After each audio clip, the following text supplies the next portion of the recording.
Assalamualaikum dan salam sejahtera keluarga Malaysia, bersama saya Muhammad Dihya Sahlan dalam Berita Pagi Sabah edisi Ahad 24 April 2022. Baik saudara, kita mulakan dengan perkembangan semasa COVID-19. Jumlah jangkitan harian kembali stabil dengan 65 kes baharu semalam, 84 kes lebih rendah berbanding sebelumnya. Menurut kenyataan Menteri Kerajaan Tempatan dan Perumahan Datuk Seri Panglima Masih Manjun, keadaan semua daerah di Sabah terkawal dengan hanya satu daerah yang mencatat kes baharu 2 angka iaitu Kota Kinabalu. Sebanyak 16 daerah mencatat kes harian 1 angka dan tiada jangkitan baharu di 10 daerah. Seramai 60 pesakit baharu berada dalam kategori 1 dan 2, 2 dalam kategori 3, seorang dalam kategori 4 dan 2 pesakit dalam kategori 5. Sementara itu, sejumlah 308 pesakit sembuh dan 196 pesakit sedang menerima rawatan. Satu kematian direkodkan di Kuala Penyu. Baik saudara, sebelum ke berita seterusnya, ikuti statistik terkini kes baharu mengikut daerah dan kadar vaksinasi bagi Sabah.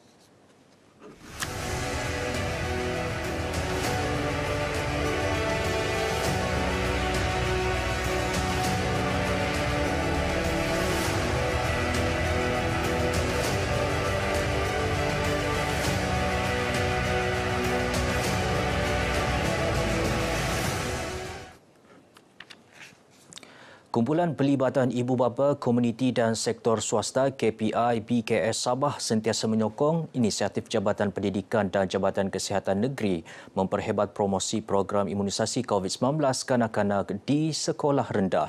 Ia termasuk usaha membuka pusat vaksin di sekolah bagi memastikan murid berusia 12 tahun ke bawah mendapatkan vaksinasi tanpa perlu ke pusat pemberian vaksin di luar sekolah.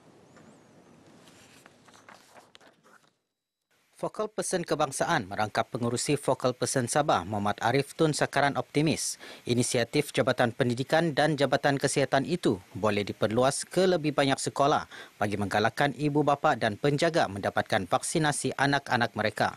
Sebaiknya pusat-pusat vaksin dibuat jadi sekolah-sekolah, terutamanya sekolah-sekolah rendah kan. Jadi mungkin keselesaan para ibu bapa untuk membawa anak-anak pun mudah. Beliau menyatakan perkara ini selepas mesyuarat pemilihan dan pelantikan Ahli Jawatan Kuasa KPI BKS Daerah Kota Kinabalu tahun 2022 di Ibu Negeri. Berhubung mesyuarat pemilihan dan pelantikan Ahli Jawatan Kuasa KPI BKS Daerah Kota Kinabalu tahun 2022 tersebut, Arif memberitahu satu jawatan kuasa dibentuk dalam kalangan 82 yang di-Pertuan Persatuan Ibu Bapa dan Guru. Ya, Kolej Teknikal Yayasan Sabah KTYS kini dalam rangka merealisasikan pelan transformasi dan penjenamaan semula KTYS menjadi Yayasan Sabah College of Technology. Ia bertepatan dengan hala tuju Pelan Sabah Maju Jaya dalam elemen pembangunan modal insan dan kesejahteraan rakyat. Pengarah Eksekutif KTYS, Datuk Iskandar Abdul Malik memaklumkan pelan transformasi ini bermatlamat menyediakan akses pendidikan berteraskan akademik dan TVET berkualiti tinggi.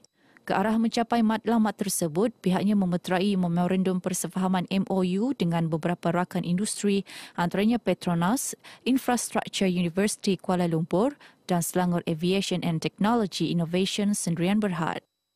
Dan strategic transformation kita ini ialah kita akan mewujudkan prinsip 3 E's iaitu education, employment and entrepreneurships. Equal to excellence. InsyaAllah daripada itu kita akan wujudkan college ini sebagai Center of Technical Professional Certifications. Datuk Iskandar menyatakan demikian kepada media sempena Majlis Iftar Jama'i Ramadan Kolej Yayasan Sabah di Kota Kinabalu yang disempurnakan pengarah Yayasan Sabah Datuk Seri Ghulam Haidar Khan Bahadar.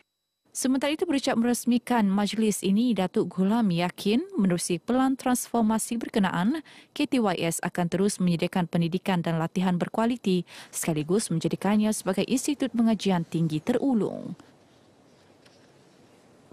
Pertubuhan Kebudayaan Kesenian Bajau Sempurna PEKAS merangka berbagai agenda dalam memartabatkan warisan seni budaya kaum Bajau ke peringkat global. Antara usaha terkini adalah membuat kajian bagi menambah baik Pesta Regata Lepa-Lepa. Pengerusinya, Datuk Seri Nasir Tun Dr. Sakaran berkata Pesta Regata Lepa-Lepa sentiasa mendapat sambutan meriah setiap tahun, namun beliau tidak melihat pencapaian yang telah diperolehi setelah 30 tahun penganjurannya. Justru PEKAS bekerjasama dengan beberapa pensyarah kanan Universiti Malaysia Sabah dalam membuat kajian berkaitan. Mudah-mudahan dengan kajian demi kajian yang akan dilakukan oleh PEKAS ini, maka penganjuran Regata Lepa dan juga acara-acara budaya yang lain terdapat di daerah sempurna daripada suku kaum Bajau ini boleh kita katakan hingga ke peringkat ini global lagi. Beliau berkata demikian kepada RTM dalam majlis iftar PEKAS di Semporna. Dalam majlis ini, 40 anak yatim menerima bantuan duit raya dan pek makanan. Terdahulu, Datuk Seri Nasir turut menyampaikan bantuan kepada 9 keluarga mangsa bot karam di Kampung Lihak-Lihak, Semporna. Pewujudan Universiti Keusahawanan Koperasi di kampus sementara yang dirancang Institut Koperasi Malaysia IKMA diharap dapat menarik lebih ramai pelajar dari Sabah memasuki universiti berkenaan. Ketua Pengarah IKMA, Datuk Muhammad Ali Mansor berkata ia sekaligus memperkasa pembangunan sumber manusia terutama sektor pelancongan yang menjadi penyumbang utama ekonomi negeri ini. Menurutnya, Universiti Keusahawanan Koperasi berkenaan dijangka mula beroperasi pada September ini dengan pengambilan pelajar dari seluruh negara. Beliau berkata demikian kepada RTM dalam program Bicara Ilmu Ramadan dan Iftar Anjuran IKMA Zon Sabah di Kota Kinabalu. Program ini antara pengisian dilaksana pihaknya dalam mengimarahkan bulan Ramadan. Ini adalah program yang kita isi di sepanjang bulan Ramadan inilah. Dan pada tahun ini adalah pada tahun perayaan 100 tahun koperasi. Jadi kita sedang turun ke negeri-negeri untuk memaklumkan tentang pencapaian yang telah kita hadapi. Dalam program ini, IKMA turut memberi sumbangan masing-masing berjumlah RM2,000 kepada Home Tuaran dan Rumah Amal Kasih. Projek penghasilan mural alam sekitar menggunakan penutup botol plastik yang dijayakan oleh Sekolah Jenis Kebangsaan Cina SJKC Taitung Sandakan mencatat sejarah apabila dianugerahkan Malaysia Book of Records sebagai jumlah penutup botol terbanyak digunakan pada mural dinding. Projek berkenaan yang menggunakan 16,800 penutup botol terpakai disiapkan dalam masa 3 bulan bermula Mac lalu dengan kerjasama syarikat pengeluar Life Water Care 2. Majlis penganugerahan disempurnakan oleh Ketua Pegawai Pendidikan Daerah Sandakan Dr. Dalman Satahil. SJKC Taitung terutama guru besar, kita amat banggalah. Sebab ini merupakan kali pertama pada tahun ini di daerah Sandakan, SJKC Taitung dianugerahkan dalam Malaysia Book of Records. Kita dalam daerah ini pun, kita di PPD, saya sendiri menerjui dan mengotai dalam inovasi. So, seperti yang saya katakan tadi. Sementara itu, Guru Besar SJK Taitung, Yap Wing Fo berkata pelaksanaan program berkenaan berupaya mendidik pelajar supaya peka kepada pemeliharaan dan pemuliharaan alam sekitar. Apa yang dilakukan oleh warga sekolah yang terdiri daripada Cikgu Chin sebagai ketua. Projek ini memakan masa melebihi 3 bulan dan masa-masa pandemik itu cikgu-cikgu masih rela sanggup korbankan masa untuk balik ke sekolah menyiapkan mural yang dengan menggunakan penutup botol plastik ini.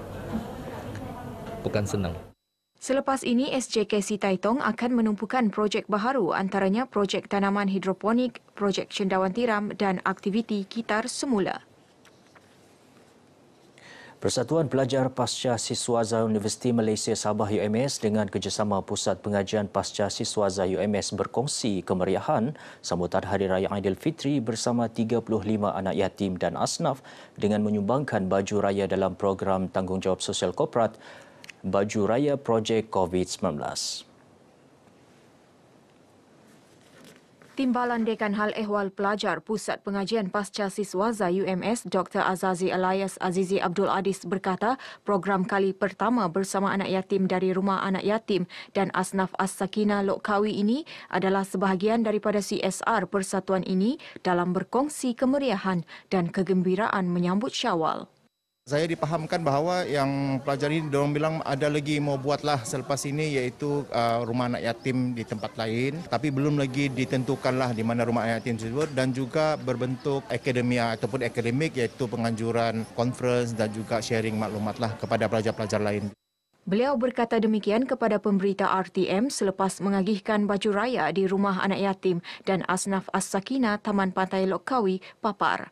Sementara itu, penerima sumbangan turut merasa gembira menerima sumbangan berkenaan.